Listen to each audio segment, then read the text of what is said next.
छत्तीसगढ़ लोक सेवा आयोग में चयनित होना कई युवाओं का सपना होता है। लाखों की संख्या में युवा प्रतियोगी परीक्षाओं में सम्मिलित भी होते हैं, लेकिन छत्तीसगढ़ लोक सेवा आयोग के पिछले कुछ नतीजों ने युवाओं का सपना तोड़ दिया है। वहीं परीक्षा की पूरी प्रक्रिया में गड़बड़ी के चलते तत्कालीन सरकार, कई बड़े पदाधिकारी सवालों के घेरे में आ गए। सीबीआई जांच किस पर आज?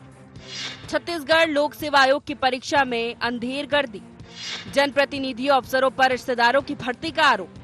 विपक्ष में रही बीजेपी ने जोर शोर से उठाया था मुद्दा। सीबीआई जांच करवाने बीजेपी ने किया था वादा। अब सीबीआई कर रही मामले की जांच। सीबीआई की एफआईआर में कई अफसरों, कांग्रेस नेताओं के नाम शामिल। सीजीपीएससी मामले में सीबीआई की एंट्री होने के बाद मामला फिर से गर्मा गया। बीजेपी कांग्रेस राज में सीजीपीएससी में माफिया राज के आरोप लगा रही है। बीजेपी का कहना है कि उसने जो सीबीआई जांच का वादा किया था वो पूरा कर दिया और गड़बड़ी करने वाले बचेंगे नहीं। वहीं कांग्रेस का कहना है कि उसे सीबीआई जांच में कोई दिक्कत नहीं है, बस जांच सही तरीके से हो और सच्चाई जनता के सामने आनी चाहिए। कांग्रेस के राज में 5 सालों तक पूरा माफिया राज चला। पूरी भर्तियों में, पीएससी में सब जगह माफिया राज रहा। इसलिए हमारी सरकार की प्राथमिकता है कि भर्तियों में जो ये माफिया राज और गड़बड़ियां थी वो पूरी तरह से समाप्त हों। हमने जैसा कि वादा किया था, सीबीआई जांच की जाएगी पीएससी की, वह भी किया जा रहा है। सभी भर्तियों को पारदर्शी बनाने के लिए विष्णुदेव साय जी के नेतृत्व में हमारी सरकार के अलग अलग विभाग काम कर रहे हैं।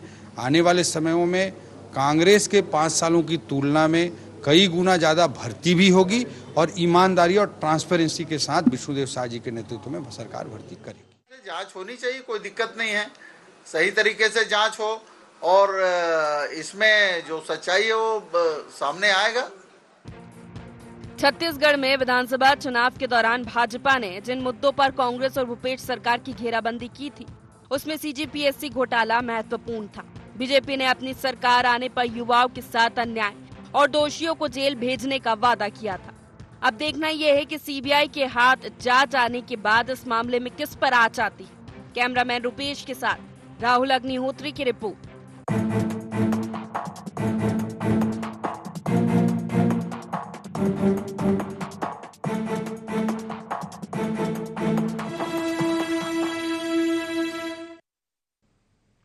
नमस्कार, बहुत स्वागत है आपका। गुहार छत्तीसगढ़ देख रहे हैं आप। मैं हूं आपके साथ प्रशिता शर्मा।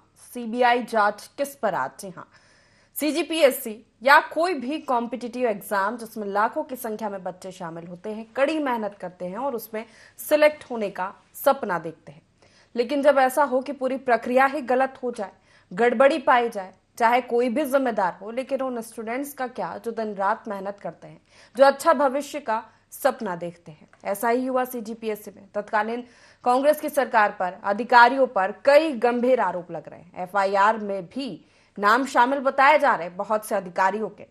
पूरी जांच सीबीआई कर रही है मामले में, तो सियासत भी बराबर हो रही है। लेकिन क्या सवाल यही है कि निष्पक्ष जांच होगी?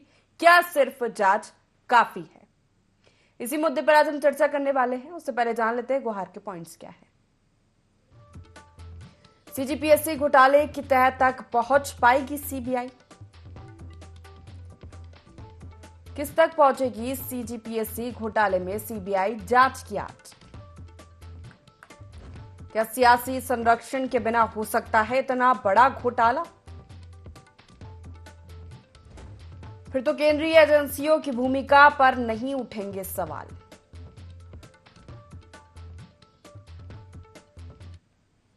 यही मुख्य सवालों के साथ चर्चा की शुरुआत करेंगे। खास पैनल हमारे साथ जुड़ गया, परिचय आपका करा देते। कांग्रेस से अनिल चौहान हमारे साथ जुड़ गए, आपका बहुत स्वागत है। बीजेपी से केएस चौहान हमारे साथ जुड़ गए हैं। दोनों मेहमानों का बहुत स्वागत है इस खास चर्चा में। अनिल जी, सवाल आपसे है कि लगातार यही आरोप लगाए जा रहे हैं, यही मुद्दा उठाया जा रहा है तत्कालीन कांग्रेस सरकार पर। जो एफआईआर फाइल की गई है सीबीआई की, उसमें कांग्रेस के तमाम नेताओं के नाम सामने आ रहे हैं, कांग्रेस और इसी के साथ अधिकारियों के नाम भी सामने आ रहे हैं।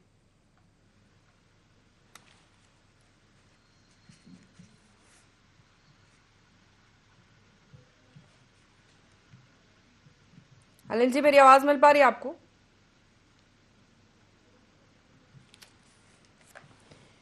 केस चौहान जी, मेरी आवाज मिल रही है आपको?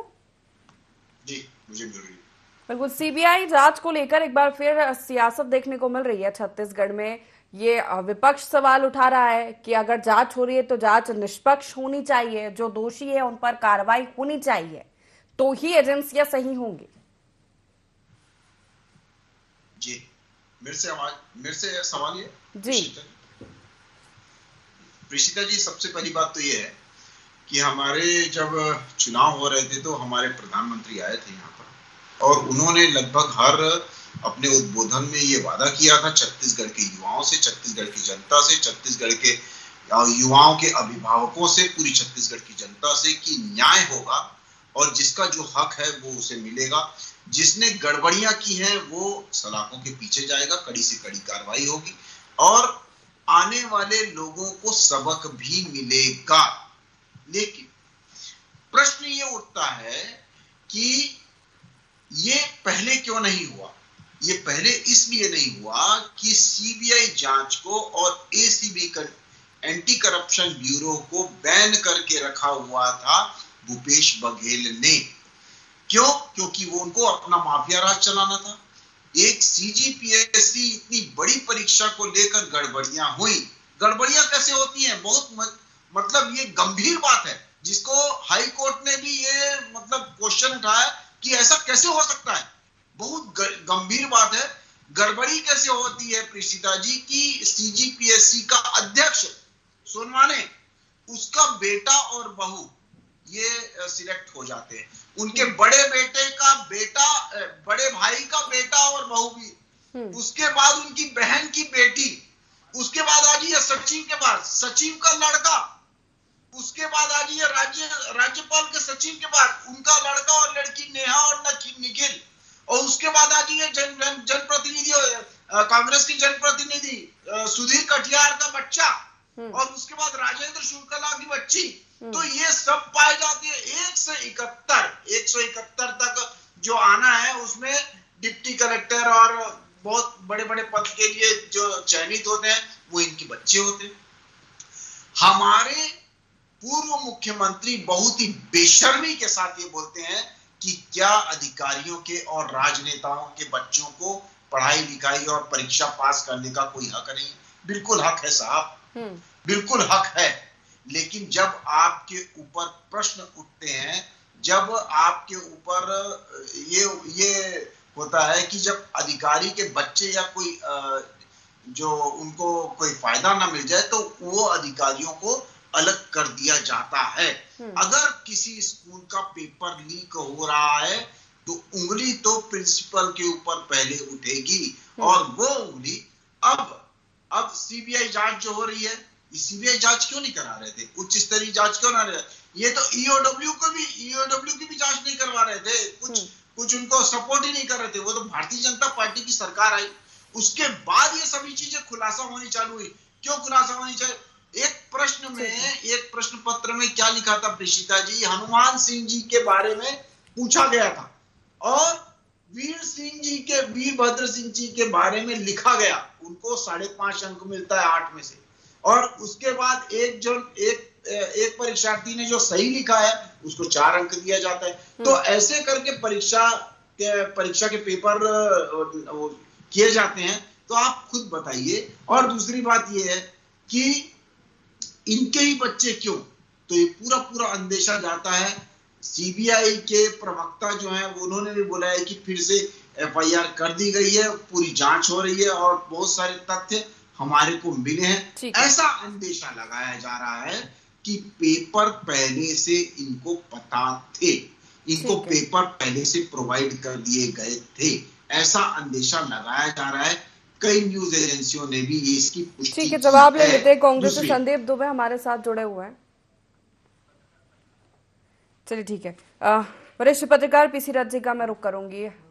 जिस तरह की परिस्थितियां सीजीपीएससी को लेकर बनी, लगातार बीजेपी जब विपक्ष में थी तो जोर शोर से ये मुद्दा उठाया गया कि इसकी सीबीआई जांच कराई जाएगी, इसको अपने घोषणा पत्र में शामिल किया गया। अब सीबीआई जांच हो रही है तो सवाल यही उठ रहा है कि क्या निष्पक्ष जांच होगी। जो दोषी है, जिस तरह कहा जा रहा है कि एफआईआर में तत्कालीन सरकार के कई नेताओं के नाम है, इसी के साथ कई अधिकारियों के नाम है, तो क्या निष्पक्ष जांच हो पाएगी? जी निश्चित रूप से पीएससी का गठन, छत्तीसगढ़ नया राज्य जब बना तो उसके बाद से पीएससी के जितने भी एग्जाम्स हुए उसमें शुरू से ही ये इस तरह से आरोप लगते रहे हैं। मुझे अच्छी तरह से याद है 2003 में जो पीएससी के एग्जाम हुए थे उसमें स्केलिंग को लेकर के बहुत लंबे संघर्ष के बाद उसमें जो आरोप लगाए जा रहे थे उसको हाई कोर्ट ने खुद स्वीकारा था और हाई कोर्ट ने आदेश दिया था छत्तीसगढ़ सरकार को और पीएससी को उसने पनिशमेंट भी दिया था। तो ये पीएससी में ये आम आदमी हमेशा से ये देखता रहा है कि कहीं ना कहीं से नेताओं का, अफसरों का कहीं ना कहीं से उसमें निहित स्वार्थ सिद्ध होने का काम होता रहता है। उसमें पार्टियां जो भी हो, उस समय 2003 में भाजपा की सरकार थी और भाजपा की सरकार रही 15 साल तक के। भाजपा की सरकार में जो उसमें डिसीजन आया 2016 में, तब भी भाजपा की सरकार थी। उसके बाद कांग्रेस की सरकार रही। कांग्रेस की सरकार चाहती तो उस मुद्दे पर ठीक से जांच कर सकती थी, उस मुद्दे पर लोगों के सामने सच सामने ला सकती थी, लेकिन कांग्रेस की सरकार ने भी वो नहीं किया। और पीएससी में खुद कांग्रेस की सरकार में इस तरह से जो आरोप लगे हैं कि किस तरह से अधिकारियों और नेताओं से जुड़े हुए लोगों की नियुक्तियां हुई, नाम सिलेक्शन में आया है, सूची में नियुक्तियां हुई है, तो ये पूरा एक काकस की तरह काम करता है। पिछले दिनों यूपीएससी में भी कुछ इस तरह से शिकायतें आने लगी हैं। यूपीएससी के भी कई पदों पर लोगों के जो गलत सर्टिफिकेट्स लेकर के नियुक्तियां हुई हैं और इस तरह से उदाहरण सामने आ रहे हैं। तो कुल मिलाकर के ये जो एग्जाम लेने की संस्थाएं बनाई गई हैं इनकी विश्वसनीयता शक के घेरे में है और कुल मिलाकर के ये गठबंधन कहीं ना कहीं से नजर आ रहा है कि राजनीतिक और अफसरों का जो गठबंधन है वो आम जो प्रतिभाशाली छात्र हैं उनको चुने जाने से रोकने के लिए इस तरह से और अपने लोगों को चुने जाने के लिए इस तरह से कहीं ना कहीं काम कर रहा है। और उसको लेकर ये जो आरोप है, सीबीआई की जांच अगर सही ट्रैक पे होती है और सही जांच के बाद दोषियों का वो किया जाता है, दोषियों को रेखांकित किया जाता है, उनको सजाएं होती है, तो इसमें किसी को कोई आपत्ति नहीं होनी चाहिए और किसी तरह की राजनीति इसमें नहीं होनी चाहिए। अगर जांच हो रही है तो जांच निष्पक्षता से की जानी चाहिए और होने देना चाहिए। संदीप जी प्रीशिता जी, सीधे सीधे सवाल उठ रहे हैं कांग्रेस सरकार पर। बीजेपी यही कह रही है कि बिना संरक्षण के इतना बड़ा घोटाला या इतनी बड़ी गड़बड़ी नहीं हो सकती। एफआईआर में नाम होने की बात कही जा रही है कांग्रेस नेताओं के, कई अधिकारियों के, तब कांग्रेस की सरकार थी। अभी जो भाजपा के लोग जो हैं बिना भूपेश बघेल के लिए कुछ कहे, कोई भी बात इनकी पूरी नहीं होती। मैं आपको बता दूं, हमारे अभी आदरणीय जो है रिपोर्टर साहब बता रहे थे, रमन सरकार में जिस प्रकार से 15 साल पीएससी का कोई कंपटीशन नहीं हो रहा। हम तो पहले बात तो जो भी युवा साथी हैं उनके साथ हैं, गड़बड़ी कहीं नहीं होना चाहिए। आज देश में जो वातावरण है सब जान रहे हैं कि लीक करने वाले कौन, लीक करने वाले तो इनके विधायक भी हैं यूपी से। अब रही बात छत्तीसगढ़ पे आता हूं मैं। छत्तीसगढ़ में जब अशोक दरबारी थे चेयरमैन, उस समय इतना बड़ा घोटाला हुआ कि वो कोर्ट में, हाई कोर्ट में चला, हाई कोर्ट ने अपने इंक्वायरी की और उसके बाद रिपोर्ट के आधार पे 110 पेज के अपने ऑर्डर में पूरे के पूरे नियुक्तियों को निरस्त कर दी। लेकिन चूंकि उस समय कई लोग को आईएएस अवार्ड हो चुका था केस चलते चलते, अब ये सुप्रीम कोर्ट में स्टे है। दूसरा मैं आपको बता दूं कि उस गड़बड़ी में इतनी माने इतने बड़े मात्रा में स्केलिंग में गड़बड़ी हुई थी कि कई को 50 से 75 नंबर दिए थे। ये तो सब कागज में दिख रहे थे। अभी जो ये बात कर रहे हैं, इनको चुनाव लड़ना था, जैसे तैसे चुनाव जीतना था। यहाँ मटन मछली मुसलमान काम नहीं आया, तो पीएससी में घोटाला का आरोप उन्होंने लगाया। मैं डिफेंड नहीं कर रहा हूँ चेयरमैन को या भी जो भी गड़बड़ी किए हों, लेकिन आपको मैं बता दूं, केस जब हाईकोर्ट में चल रहा था तो 8 लोगों के बारे में ननकी राम कंवर का जो पिटीशन था उसमें 8 लोगों के बारे में आरोप लगा कि ये 3 या 4 जो हैं चेयरमैन के रिश्तेदार हैं। चेयरमैन ने अपने जवाब में, व्यक्तिगत जवाब में कहा कि मैं जो है उस जब इंटरव्यू हुआ तो मैं उसमें नहीं था, ऐसा होता है। अब मैं आपको बता दूं, ये 7-8 लोगों के अलावा कोई गड़बड़ी नहीं निकाल पाए, और वो भी 7-8 जो थे उसमें 4 या 5 आदिवासी हैं। आप पूरे पीएससी के जितने भी परीक्षाओं को आप देखेंगे, और चाहे मेडिकल कॉलेज में एडमिशन हो या कई जो बड़े जगह हो, आपको आदिवासी सीट खाली रह जाती है। तो ठीक है, ये संभव है कि एक रिश्तेदार कहना या चेयरमैन के रिश्तेदार कहना बड़ा अट्रैक्टिव लगता है कि हाँ ऐसा हो सकता है, लेकिन बहुत रेयर संभावना रहती है, क्योंकि हर पीएससी में हर क्या बोलना चाहिए एग्जाम में कोई ना कोई रिश्तेदार, आखिर लड़का जो मेहनत करके सेलेक्ट हो रहा है उसको जिस प्रकार से भारतीय जनता पार्टी ने उनके प्रति जो आरोप लगाए हैं वो बहुत गंभीर था और ये पॉलिटिकल है। आप देखेंगे अगर इनको इतना जल्दी था तो सीबीआई जो है अप्रैल से इनसे परमिशन मांग रही थी कि आप हमको उनसे पूछताछ करने का परमिशन दें, क्योंकि सीआरपीसी के हिसाब से परमिशन लेना पड़ता है। इनकी सरकार ने परमिशन नहीं दिया, अब जाके जो है केस स्टार्ट हुआ है। केस स्टार्ट हुआ है तो इससे दूध का दूध पानी का पानी हो जाएगा। हम नहीं कह रहे हैं कि इसमें जो है कोई अपराधी जो होगा उसको कांग्रेस बचाने का प्रयास नहीं कर रही है, लेकिन इनका जो लक्ष्य रहता है कार्रवाई अगर गड़बड़ी थी तो कांग्रेस सरकार में कोई कार्रवाई भी नहीं की गई या एक्शन भी नहीं लिया गया। नहीं, हाई कोर्ट ने एक्शन लिया, उसमें पूरे के पूरे नियुक्ति रद्द किया। सुप्रीम कोर्ट में फिर छत्तीसगढ़ सरकार गई और लोग भी गए, तो उसमें उस समय जो है सुप्रीम कोर्ट अभी उसको स्टे करके रखा हुआ है। अब उस पर सुनवाई होगी तो जो फैसला आना है वो तो होगा, लेकिन सबसे ज्यादा 15 साल के राज्य में एक भी पीएससी की परीक्षा सही तरीके से नहीं हुई। हर एग्जाम में हाई कोर्ट आना पड़ा है लोगों को, बल्कि मैं कहूंगा भूपेश बघेल की सरकार में बहुत सारे तेजी से कार्रवाई करवानी चाहिए थी ना संदीप जी। सवाल तो यही नहीं, किस बात की कार्रवाई किस बात की कि ये क्या माने प्रधानमंत्री पहले शिकायत करने चले गए थे? ये तो चुनाव में है, कवर्धा में कह दिए घोटाला हुआ है। आपको जब हाई कोर्ट में पिटीशन चल रहा था तो आप हाई कोर्ट के ऊपर विश्वास क्यों नहीं रखे? हाई कोर्ट ने तो 8 लोगों को ज्वाइनिंग से स्टे कर दिया था और कहा था कि हम इसका और रिकॉर्ड मंगा लेते हैं। तब तक ये प्रधानमंत्री कह दिए सीबीआई इंक्वायरी होगा। सीबीआई इंक्वायरी होने से हाई कोर्ट से ननकीराम कौर ने केस वापस ले लिया। हाई कोर्ट में चलने देना था ना, हाई कोर्ट पर विश्वास रखना था, लेकिन नहीं। आपको और मैं बता दूं, जब पीएससी एक समय सिविल जज का एग्जाम ले रही थी तो एक मंत्री जी जो अभी सांसद बने उनकी भतीजी का भी सिलेक्शन हुआ। मैं और भी बता दूं, एक जज है उनकी लड़की का खुद सिलेक्शन हुआ।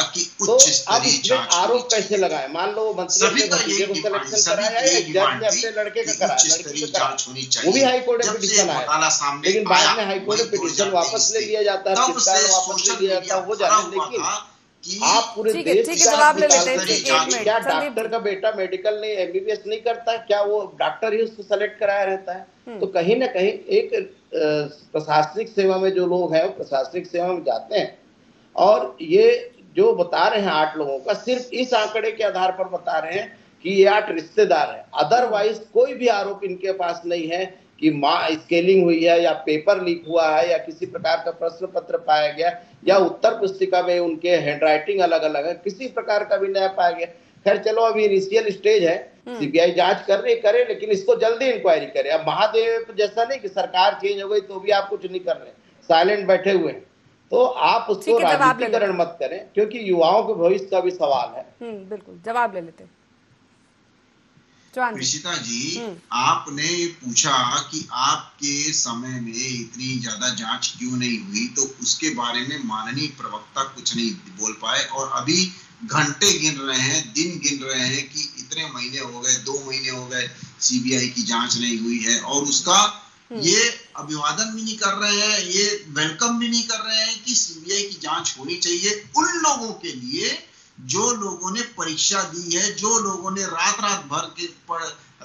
जग के पढ़ाई की है, उन लोगों के लिए जिनको एक आशा है आगे भी कि हम पढ़ सकते हैं, हम पढ़ के और मेहनत से पास हो सकते हैं, उन लोगों के लिए जो अभिभावक हैं, जो अपने बच्चे को शुरू से देखते हैं और उस हिसाब से तैयार करते हैं ऐसी परीक्षाओं के लिए, उन लोगों के लिए भी आपने नहीं बोला कि सीबीआई की जांच हो जानी चाहिए। सीबीआई की जांच ये चालू हुई है, उसकी बहुत ज्यादा अच्छी बात है। ये तो मेरे को प्रवक्ता लग रहे थे आरोपियों के, जो आरोपी हैं और जो जिनके बच्चे हैं उनके प्रवक्ता लग रहे हैं मेरे को। कांग्रेस पार्टी के कम और दूसरे पार्टी आपने मेरी बात पूरी सुनी नहीं। डॉक्टर रमन सरकार में जो 15 साल 300 लोगों को जिस प्रकार से हाई कोर्ट ने निरस्त किया, सुप्रीम कोर्ट जाना पड़ा, और उसमें जो 110 पेज का जजमेंट आया जिसमें गड़बड़ी की बात हुई, ये रटा बात भूपेश बघेल के ऊपर आरोप लगाने वाली बात है। आप लोग तो हाई कोर्ट में सिर्फ 7 या 8 लोगों का ही बात बता पाए जिसमें फुलवानी के रिश्तेदार कहे, इसके अलावा आपने कुछ नहीं कर पाए। आपके तो राष्ट्रीय स्तर से डॉक्टर प्रदीप जोशी जो है जो घपला कर रहे हैं, मास्टरमाइंड है नीट यूजी अन्य घोटाले पे पेपर लिख के, आप लोग तो पेपर लिख के मतलब बहुत बड़े सरदार बन के उभरे हैं। देश में जिस प्रकार से गड़बड़ी के एग्जाम में भाजपा सरकार मोदी कर रहा है वो पूरे देश में आज तक देखा नहीं है, सुना नहीं। जिसका खामियाजा आप लोग को भुगतना जवान भी थोड़ा पढ़ के आया करे, ऐसा उंगली उठा के बात करने से कुछ नहीं होता। क्योंकि छत्तीसगढ़ की जनता ने यही माफिया आप कभी नहीं बोले, हमने कहा सीबीआई बहुत धीरे काम कर रही है कि ये पॉलिटिकल मैटर बना डाला। आप लोग उसको एक सीरियसनेस होता है कि हाँ हम छात्रों के साथ, आपके वित्त मंत्री कह रहे हैं कि हमारे यहाँ पैसा नहीं है तो कहाँ से देंगे, क्योंकि आपने गड़बड़ियां की, आपने खुलेआम धांधली की, आपको किसी का अरे तो आप जांच करिए ना, जांच करिए ना, हम तो बोल रहे जल्दी जांच करिए। मालिक हो गए, आप सेवक थे, सेवक की तरह काम करना चाहिए था। प्रदीप जोशी जिसके ऊपर आरोप है उसको पीएससी का भी इंचार्ज क्यों बनाया गया है? प्रदीप जोशी को क्यों हटाया जा रहा है? युवाओं के एनटीए के भी प्रदीप जोशी अध्यक्ष जब व्यापक घोटाले मध्य प्रदेश में उबारने के लिए हो रही है, उस समय अध्यक्ष थे। पीएससी के मध्य प्रदेश के पीएससी के भी अध्यक्ष थे, छत्तीसगढ़ पीएससी के भी अध्यक्ष रह चुके हैं। जिसका पूरा सेंट्रलाइज घोटाला हो रहा है सबको मालूम है। प्रदीप जोशी एक असिस्टेंट प्रोफेसर आरएसएस मेंबर है। चलिए पीसी रज्जी का रुख करूंगी मैं सियासत से इधर। मैं आपसे जानना चाहूंगी कि इस तरह की जो कॉम्पिटिटिव एग्जाम होती है, अगर इन ऐसी एग्जाम्स में गड़बड़ी हो रही है या इस तरह की चीजें हो रही है, सियासत हो रही है, तो उन स्टूडेंट्स का क्या होगा जो दिन रात मेहनत करते हैं? सवाल सिस्टम के साथ, सवाल प्रक्रिया के साथ उन स्टूडेंट्स के भविष्य पर भी उठता है। ऐसे में विश्वसनीयता कहाँ बचती है? जी बिल्कुल, विश्वसनीयता के अलावा निराशा का एक वातावरण होता है। जो कड़ी मेहनत स्टूडेंट अपनी पढ़ाई के दौरान करता है और कॉम्पिटिटिव एग्जाम्स की तैयारियों के लिए जो कड़ी मेहनत करता है, उसके मन में निराशा आती है और अपनी सरकार के प्रति अविश्वास बढ़ता है। ये जो सिस्टम बना हुआ है हमारा, जो भ्रष्टाचार को सपोर्ट करने वाला सिस्टम दिखाई देता है, इसके प्रति निराशा होती है उसके मन में ये चीजें आती हैं। और दूसरी बात, सबसे बड़ी बात है कि जब ऐसे में कि एकेडमिक संस्थाओं के प्रमुखों को बनाया जाना चाहिए, पीएससी के चेयरमैन, यहाँ पर शुरू से ये परंपरा रही, किसी भी तरह से प्रशासनिक अफसर को बना देते हैं पीएससी का चेयरमैन, कहीं किसी डीआईजी को बना देते हैं, रिटायर्ड जीआईजी को इसका चेयरमैन। तो ये एजुकेशन से जुड़े हुए लोगों को क्यों नहीं बनाया जाता? क्यों सरकार ऐसे अधिकारियों को इसका चेयरमैन और नियंत्रक वगैरह बनाती है जो कहीं ना कहीं से पैसे कमा के देने वाले लोग की तरह होते हैं, जो सरकार के उस तरह के कृत्यों में भागीदार लोग होते हैं, जो सरकार के लिए उस तरह के भरोसेमंद होते हैं? जबकि कॉम्पिटिटिव एग्जाम्स है, अच्छे प्रतिभाशाली लोगों को चुनना है सरकार को, तो उसमें एकेडमिक बैकग्राउंड के लोगों को बनाया जाना चाहिए चेयरमैन। लेकिन ये परंपरा छत्तीसगढ़ में और दूसरे राज्यों में भी देखी जा रही है। तो कहीं ना कहीं ये जो अधिकारियों और नेताओं के गठबंधन की ओर इशारा करता है कि वो सही कैंडिडेट नहीं चुनना चाहते, बल्कि इसके जरिए भी कमाई का रास्ता देखना चाहते हैं। मैं एक बात और बताना चाहूंगा इसमें कि छत्तीसगढ़ में कांग्रेस की सरकार ने, भले उसके दौर में ये भ्रष्टाचार का आरोप लग रहा है ये हुआ हो, लेकिन उसने कॉम्पिटिटिव एग्जाम्स में फीस को जो है वो न्यूनतम किया था, और जो बढ़ी हुई फीस थी इस तरह के एग्जाम्स में उसको नॉमिनल या बिल्कुल नहीं भी फीस लेने की परंपरा शुरू की थी। तो अब मुझे लग रहा है कि ये नई सरकार जो आई है, ये आदिवासी मुख्यमंत्री हैं हमारे विष्णुदेव साय जी, लेकिन अभी ये सरकार कहीं उस फीस को बढ़ाने की, फिर से फीस बढ़ा करके लोगों को और एग्जाम से भी बेदखल करने की कोशिश ना करे। मुझे ये पिछले दिनों जो अखबारों में इस तरह की खबरें चल रही हैं कि वो एग्जाम्स देने लोग कम आ रहे हैं, जो जितने लोग फॉर्म भरते हैं उतने लोग एग्जाम देने नहीं आते हैं, सीरियसनेस नहीं दिख रही है, फीस कम होने के कारण जो है सीरियसनेस नहीं दिख रही है, इस तरह की खबरें प्लांट जो की जा रही है, उससे मुझे ये लग रहा है सरकार कहीं ऐसा तो नहीं सोच रही है कि फिर से फीस लेना शुरू कर दिया जाए। जबकि नियुक्तियां नहीं हो रही हैं, बेरोजगारी कोरोना के काल में 2 साल तक के भर्तियां बिल्कुल नहीं हुई और सभी विभागों में उस तरह से जो वो हैं एक प्लेसमेंट सर्विसेज के जरिए काम लिया जा रहा है, रिटायर्ड कर्मचारियों को नियुक्त करके काम लिया जाता है। इससे जो प्रदेश के जो शिक्षित बेरोजगार हैं उनके मन में बड़ी निराशा है और हर बार वो सरकार चुनते हैं इस जज्बे के साथ कि शायद नई सरकार उनको ज्यादा नौकरियां देगी, लेकिन उनको निराशा हाथ लगती है। और ये बहुत तकलीफदेह बात है कि हमारे प्रदेश के जो मानव संसाधन है, जो युवा शिक्षित मानव संसाधन है, उनको उपयुक्त नौकरियों से वंचित किया है और इस तरह से हर बार विवादित हो कोर्ट में जाएगा और नियुक्तियां रुकी रहेंगी। तो सरकारों को ये कोशिश करनी चाहिए कि राजनीतिक आरोप प्रत्यारोप से परे हट करके इस तरह से हम ज्यादा से ज्यादा युवाओं को रोजगार दे पाए और हमारे प्रदेश में जो व्यवस्था है उसको संगत तरीके से संचालित करने के लिए इसमें प्रॉपर कर्मचारी अधिकारी इसके लिए जितने भी बोर्ड है उसमें पारदर्शिता के आधार पर काम करना सुनिश्चित किया जाए और जो लोग गलत काम करते हुए पकड़े जाते हैं उनको तत्काल पनिशमेंट दिया जाए, उनको उस जगह से हटाया जाए। ये परंपरा होनी चाहिए। बजाय इसके हो ये रहा है कि उसी तरह से दागी लोगों को, दागी अफसरों को बार बार चुना जाता है और बार बार उनको जो है एक आयोग से दूसरे आयोग, दूसरे आयोग से तीसरे आयोग नियुक्तियां दी जाती है। तो ये प्रथा बंद होनी चाहिए ताकि शिक्षित बेरोजगारों को अपना भविष्य प्रदेश में उज्जवल दिखाई दे और वो सरकार के प्रति भी एक तरह से सम्मान का भाव आए। बिल्कुल, लेकिन अब देखना होगा कि ये जो सीबीआई की जांच चल रही है इसमें किस पर आँच आती है। समय की कमी के चलते आप तीनों मेहमानों का बहुत शुक्रिया हमारे साथ इस चर्चा में शामिल होने के लिए। जरूरत है काम करने की, सही ढंग से काम करने की, ट्रांसपेरेंसी के साथ काम करने की, क्योंकि ये सिर्फ सवाल एक परीक्षा का नहीं है, सवाल युवाओं के भविष्य का है, सवाल एक प्रदेश के भविष्य का है जो इस तरह की कॉम्पिटिटिव एग्जाम के जरिए एक अच्छा मुकाम हासिल करने का सपना देखते हैं और अच्छा भविष्य बनाने की कोशिश करते हैं, जिसमें प्रदेश का योगदान होता है, देश भर में युवाओं का योगदान होता है। हालांकि देखना होगा कि इस पूरे मामले पर गड़बड़ी के आरोप हो रहे हैं, सीबीआई जांच कर रही है, जांच में क्या निकल कर आता है, निष्पक्ष जांच होती है और क्या आरोपियों पर, जिम्मेदारों पर कार्रवाई की जाएगी। तो फिलहाल गुहार छत्तीसगढ़ में इतना ही। आप बने रहिए ND24 के साथ। नमस्कार।